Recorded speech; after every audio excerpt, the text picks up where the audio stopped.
Good morning बच्चों। मैं रचना जायसवाल आप सभी का अपने क्लास में स्वागत करती हूँ। तो बच्चों, मैं आपसे कुछ प्रश्न पूछती हूँ जिसका उत्तर आप सभी को देना है। तो बताइए, मनुष्य में कौन कौन से अंग पाए जाते हैं? यस, आँख, कान, नाक, मुंह, जीभ आदि अंग मनुष्य में पाए जाते हैं। तो बताइए, कान का उपयोग हम किस लिए करते हैं?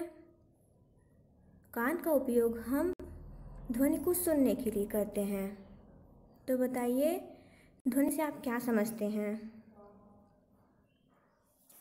ध्वनि, कोई भी बच्चा बताए।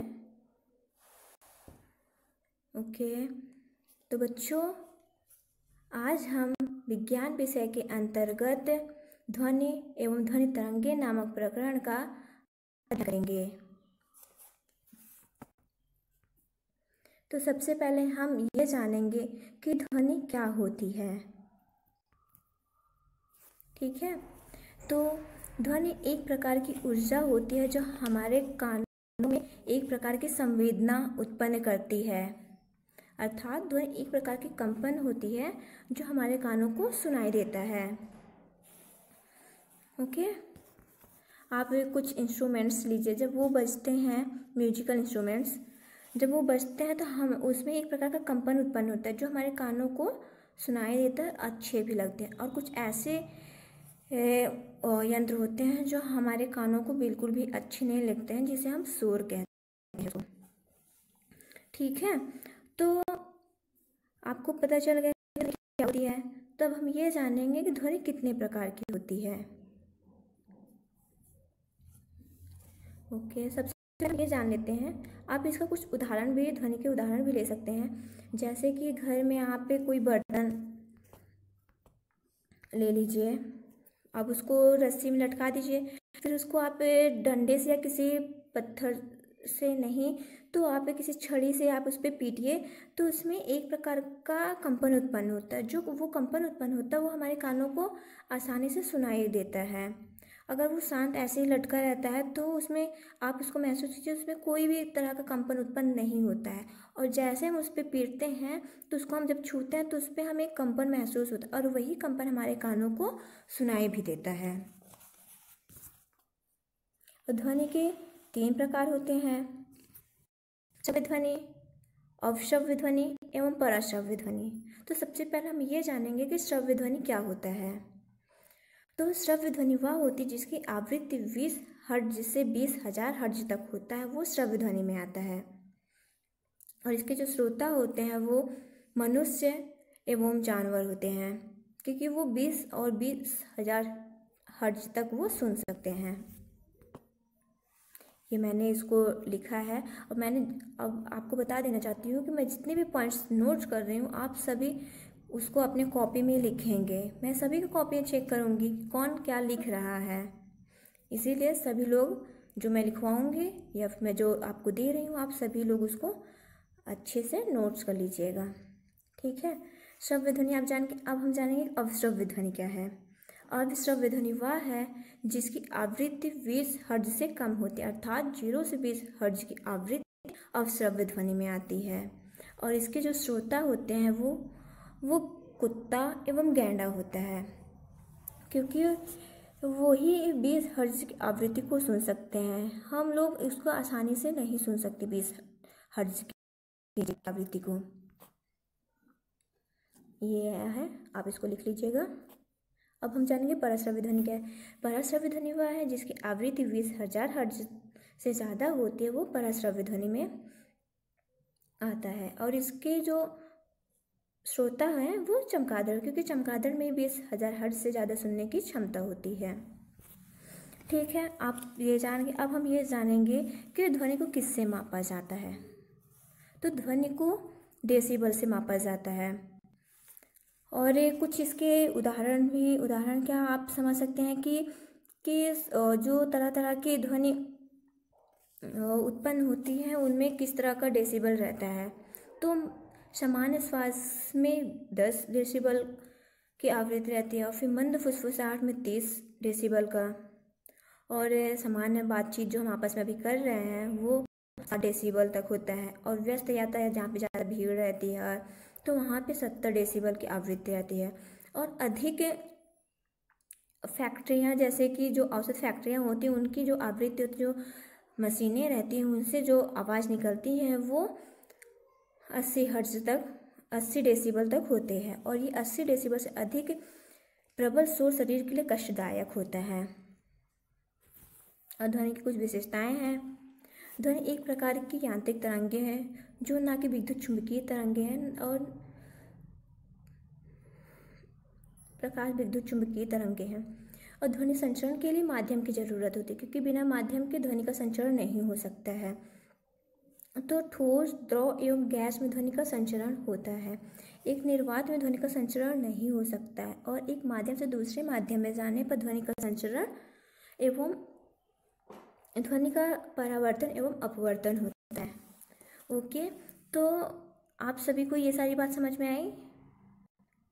तो ठीक है, हम आपसे पूछते हैं, तो बताइए कि ध्वनि कितनी प्रकार के होते हैं? ध्वनि क्या होती है? परश्रव्य ध्वनि क्या होती है? और ध्वनि की विशेषताएं बताइए। ओके, ठीक है, ये सारी बातें आप नोट कर लीजिएगा। और अब हम जानेंगे कि तरंग एवं तरंगति क्या होती है। किसी द्रव्यात्मक माध्यम जैसे रस्सी, वायु, जल आदि में उत्पन्न विक्षोभ को तरंग कहते हैं। अर्थात तरंग के प्रवाह को तरंग की गति या तरंग संचरण कहते हैं। और तरंग कितने प्रकार के होते हैं? तरंग 2 प्रकार के होते हैं, एक अनुदैर्घ्य तरंग एवं अनुप्रस्थ तरंग। यहाँ पे मैंने ये दिखाया है। और मैं आपको तरंग के लिए एक उदाहरण देना चाहती हूँ। आप शांत जल है, जैसे कि नदी हुआ या फिर तालाब हुआ, तो वहाँ पे आप एक पत्थर डालिए। जब आप पत्थर डालते हैं तो आप उसमें कुछ हलचल सा महसूस देखते हैं, तो वो हलचल कैसे होता है? एक तरंग के रूप में होता है। आप इस तरह का उदाहरण आप देख सकते हैं, आप घर पे भी ट्राई कर सकते हैं। ठीक है, अब तरंग मैंने बताया 2 प्रकार के होते हैं, एक अनुप्रस्थ तरंगे, एक अनुदैर्घ्य तरंगे। अब अनुप्रस्थ तरंगे क्या होती हैं? अनुप्रस्थ तरंगे जब माध्यम के कण संचरण तरंग की दिशा में लंबवत कंपन करते हैं तो उसे अनुप्रस्थ तरंगे कहते हैं। अर्थात और ये तरंगे श्रृंग एवं गर्त की दिशा में होती हैं। मैं आपको डायग्राम बना के दिखा रही हूँ, तो आप देख लीजिएगा। श्रृंग एवं गर्त क्या होता है? तरंग के माध्यम की स्थिति से ऊपर की ओर अधिकतम विस्थापन को श्रृंग एवं नीचे की ओर अधिकतम विस्थापन को हम गर्त कहते हैं। अर्थात ये जो है इसको हम श्रृंग कहेंगे और ये नीचे का जो विस्थापन हुआ इसको हम गर्त कहेंगे। ठीक है,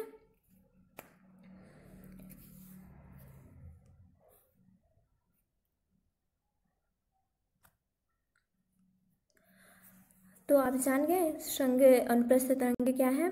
अब हम जानेंगे कि अनुदैर्घ्य तरंगे क्या है। अनुदैर्घ्य तरंगे जब माध्यम के कण तरंग के संचरण की दिशा के लंबवत कंपन करती हैं तो उसे अनुदैर्घ्य तरंगे कहते हैं। और ये तरंगे संपीड़न एवं विरलन के रूप में चलती हैं। जैसे मैं आपको डायग्राम बना के दिखा रही हूँ।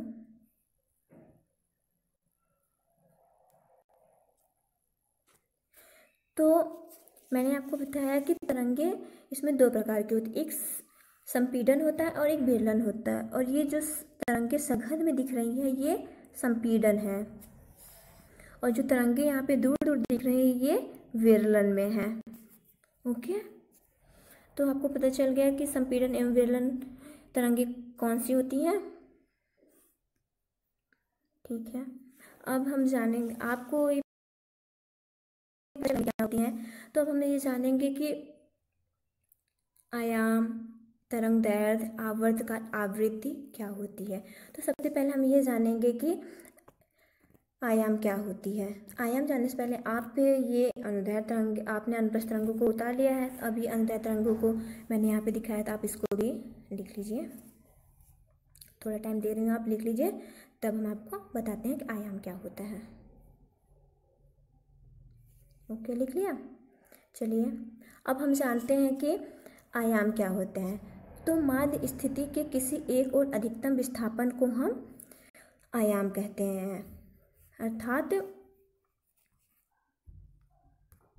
जहाँ पे अधिकतम किसी एक और का अधिकतम विस्थापन जब होता है तो उसी को हम आयाम कहते हैं।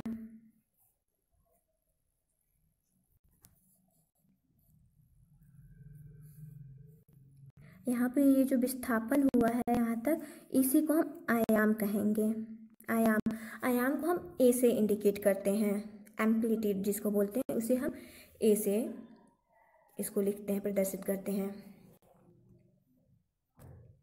ठीक है, आयाम आपको पता चले। अब हम जानेंगे कि अनुदैर्ध्य तरंगे क्या होती हैं। आयाम को यहाँ पे मैंने लिखा है, आप इसको लिख लीजिए। और मैंने जितने भी पॉइंट्स आपको नोट्स करवा रही हूँ, प्लीज़ आप उसको नोट्स करते रहिएगा, अपने कॉपी में ज़रूर लिखिएगा, क्योंकि सारे इम्पोर्टेंट्स टॉपिक हैं और ये आपको लिखना है। और मैं आप सभी से पूछूंगी कल, जो मैं आज आप सभी को बता रही हूँ। ओके, तो अब हम जानेंगे कि तरंग दैर्ध्य क्या होते हैं।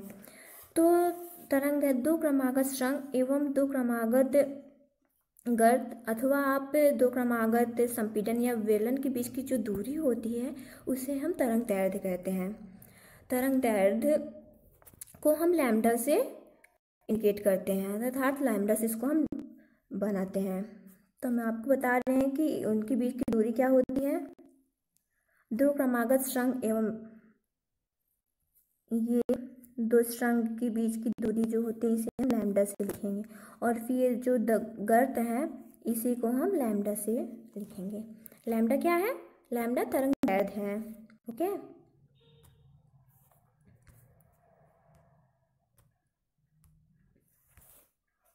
ये यहाँ पे मैंने बताया है, आप इसको लिख लीजिएगा। ठीक है, अब हम जानेंगे आवर्तकाल क्या होता है। एक कंपन पूरा करने में जो समय लगे उसी को हम आवर्तकाल कहते हैं, अर्थात एक कंपन करने का जितना भी समय होता है उसी को हम आवर्तकाल कहते हैं, और इसको हम टी से करते हैं, और इसका जो मात्रक होता है वो सेकंड होता है।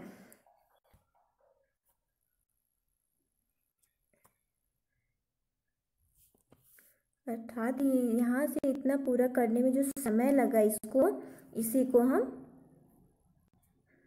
आवर्तकाल कहते हैं। ठीक है,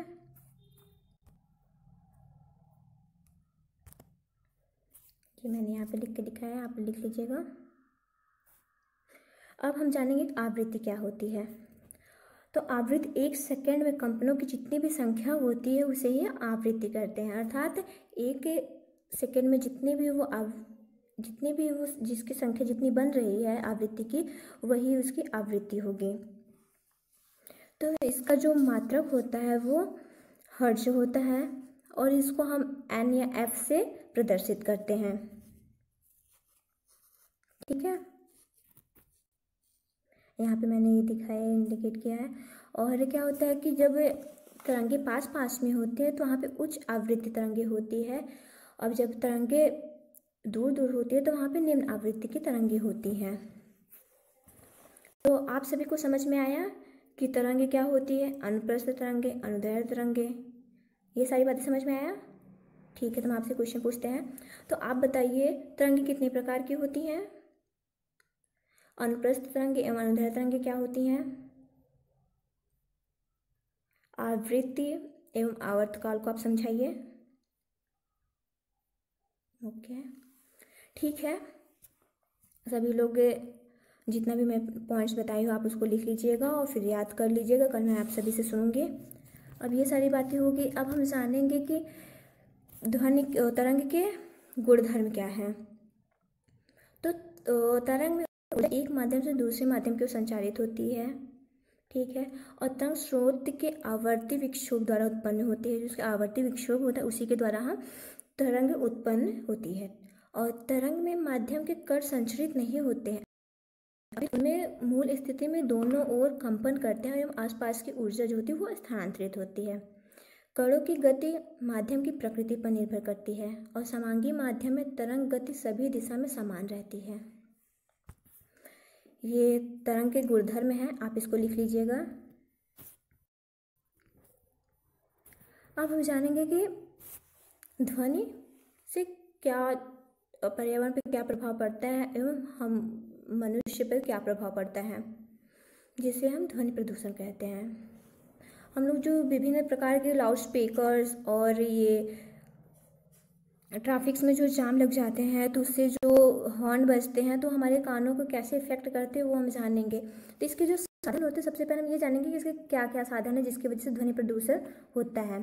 तो सड़क पर चलने वाली गाड़ियों में ध्वनि प्रदूषण बहुत अधिक होता है, क्योंकि जब गाड़ियाँ एक साथ चलती है तो उनके इंजन एवं हॉर्न से निकलने वाली जो शोर होती है वो ध्वनि को प्रदूषित करती है, जिससे पर्यावरण पर बहुत अधिक प्रभाव पड़ता है। और इसके ध्वनि प्रदूषण के कारण क्या है, तो ध्वनि प्रदूषण के जो कारण है तो वो मनुष्य द्वारा अधिकतर वो लाउड स्पीकर को यूज करना और प्रेशर हॉर्न का उपयोग करना, उद्योग धंधे में काम आने वाली बड़ी मशीनों में उत्पन्न होने वाला शोर, ये और फिर शहरों में बढ़ते निर्माण कार्य, जनसंख्या वृद्धि, संख्या में बढ़ता ट्रैफिक जिसके कारण जाम की स्थिति होती है और एक जगह पे कई वाहन रुकते हैं जिसकी आवाज़ अत्यधिक मात्रा में बढ़ जाती है। ठीक है, तो ये सारे क्या है, वो ध्वनि प्रदूषण के कारण हैं जिसके वजह से ध्वनि प्रदूषित होता, पर्यावरण को प्रदूषित करते हैं। अब इसके कुप्रभाव क्या होता है, दिन प्रतिदिन जब ध्वनि की इतनी तेज़ मात्रा में उसकी ध्वनि रहेगी तो हमारे कानों पे उसका इफेक्ट पड़ेगा, तो हमारी सुनने की जो क्षमता रहेगी वो धीमी हो जाएगी, क्योंकि हम जो सुनने की क्षमता होगी वो धीरे धीरे कम होती जाएगी और एक ऐसा आएगा कि हम बहरे भी हो सकते हैं। और ध्वनि प्रदूषण का वजह से हमारे स्वभाव में चिड़चिड़ापन सा आ जाता है और सिर में दर्द होने लगती है, क्योंकि लगातार एकदम तेज़ आवाज़ को सुनते सुनते सर में दर्द होने लगता है, तो उससे स्वाभाविकता चिड़चिड़ापन होने लगता है और तेज़ आवाज़ से वन्य जीवों पर जीवन कष्ट में पड़ जाता है। एक उदाहरण यह भी है कि समुद्र में सेनाओं द्वारा किए गए अभ्यास के कारण आज चोचदार व्हेल प्रजाति मिटने के कगार पर है, क्योंकि जब वो अभ्यास करते हैं तो उसमें जो आवाज़ निकलता है तो वो आवाज़ उन समुद्री जीवों के लिए भी हानिकारक हो सकता है। इसके उपाय क्या हैं जिससे हम कि पर्यावरण को कम कर सकते हैं, तो पर्यावरण प्रदूषण को मनुष्य द्वारा ही फैलाया जाता है, क्योंकि मनुष्य ही एक कारण है जिसकी वजह से ध्वनि प्रदूषित होता है। लाउड स्पीकर मनुष्य ही करता है, कारखानों का उपयोग भी मनुष्य ही करता है और विभिन्न प्रकार के तोपों यंत्रों का भी उपयोग मनुष्य ही करता है।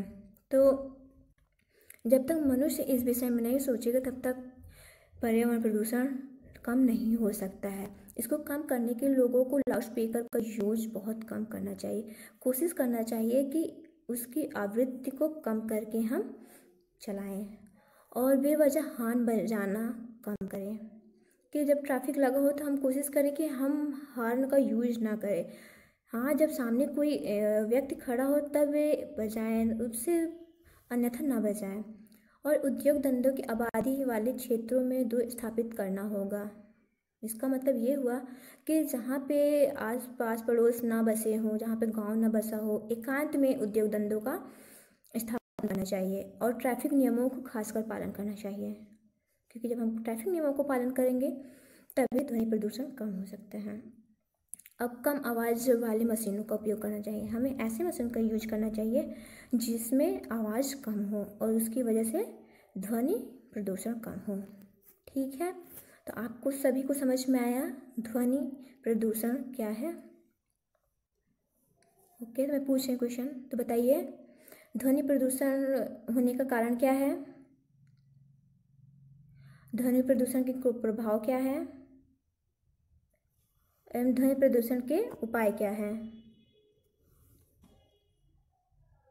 ठीक है, तो बच्चों आज हम आप सभी को ध्वनि एवं ध्वनि तरंगों के विषय में बताया है, तो कल हम आप सभी से ध्वनि एवं ध्वनि तरंगों के विषय में जानेंगे कि आपने कितना समझा है ध्वनि तरंगों को।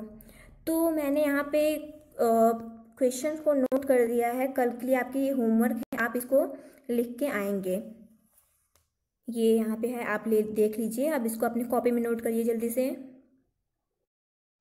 ध्वनि किसे कहते हैं? ध्वनि के प्रकार को विस्तार पूर्वक लिखिए। तरंग किसे कहते हैं और यह कितने प्रकार का होता है? आयाम, आवृत्ति और आवर्तकाल को समझाइए। ध्वनि प्रदूषण के कारण एवं उससे बचने का उपाय बताइए। लिख लिया सभी ने? ओके, ठीक है बच्चों, आज के लिए बस इतना ही। अब हम कल आपसे नेक्स्ट क्लास में मिलेंगे। आज के लिए बस इतना ही। Okay, thank you.